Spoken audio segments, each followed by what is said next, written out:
Hi, Eric.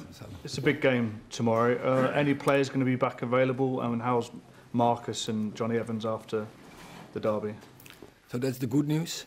They recovered after the derby, so they are available.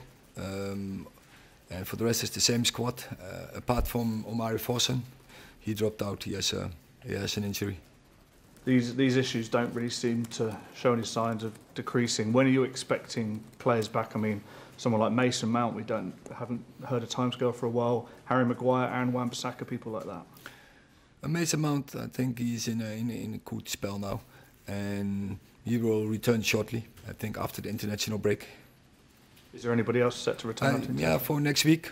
I think some players are planning to return. Hopefully, when the process will continue like it's now, Harry Maguire, Aaron Wan-Bissaka, I expect them to be back and to be available for our game against Liverpool. Højlund as well? Højlund, similar, yeah. Eric, you're 11 points off the top four now. Obviously, last year you won a trophy, you qualified for the Champions League. That was considered a successful first season. Do you need to do one of them things again this year to stop this season becoming a failure? We want to be successful. We needed to be successful, but sometimes seasons are going like we are now in, but we don't accept that. We will fight. We have had problems. We still have problems in our squad, with injury-wise. But with the players who are available, we will fight for it. We have to win every game, and we go into every game. It doesn't matter who is the opposition. We go for winning. With 11 games left to play, obviously results are always important. But what's more important to you over this period? Is it getting the results that you so desperately need, or do you need to show the performances between now and the end of the season to convince everyone, the supporters, maybe even the owners, that the project's still going in the right direction? The project is going in the right direction when we have the players available. And top football is about winning games. We know that. And so we're working and we keep working on better performances. We want to play to maximum levels, and we will have to do it with the players who are available and which are good players. It's only in some key positions you miss players who are they have a very high impact on the way we want to play. Just following up on that, then, Eric. You talked about with the players who've been missing all season, and you talked about last season you had consistency in your team previously. Do you feel your team's under or overperformed this season, considering everything you've been faced? But no team can't deal with this with so many injuries, and I think we're playing to maximum levels if you take in respect and the availability of the players. So when you miss so many key players over many part of the season, then obviously the results, the performances will not that be when the players are available. And we have seen when the players were available, like in January, February, our performances were very good.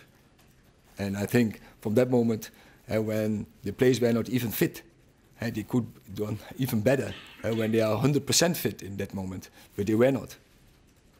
One of the players obviously been missing is Rasmus Højlund, who's just been named Premier League Player of the Month.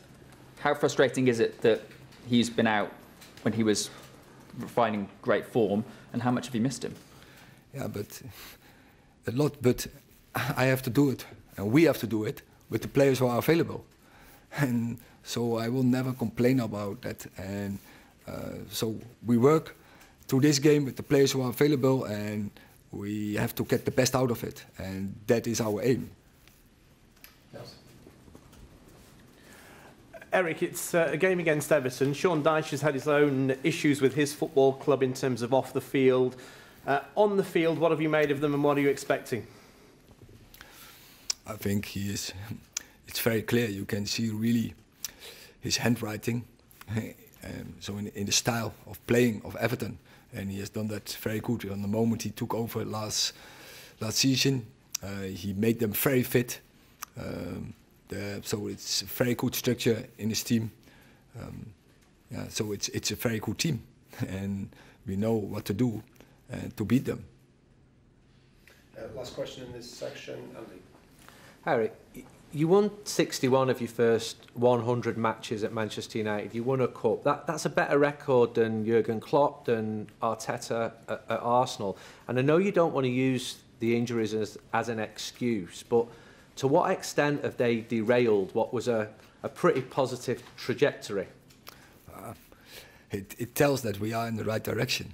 And because, so imagine we had many more players available, and that we had not so many setbacks in injuries.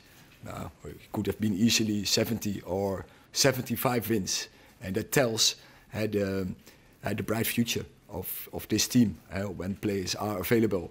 Because if you compare it with other managers or other teams in the past who were in a built-up stage, or with previous managers in this big club, then you can see there is a bright future. And because also with I think it's a good balance in ages in the squad, where young players, middle-aged players, experienced players together. And imagine when they are available, as I said, we could have easily win from 100 games 75, and that's a big difference, I think, with the things, with the stats you mentioned.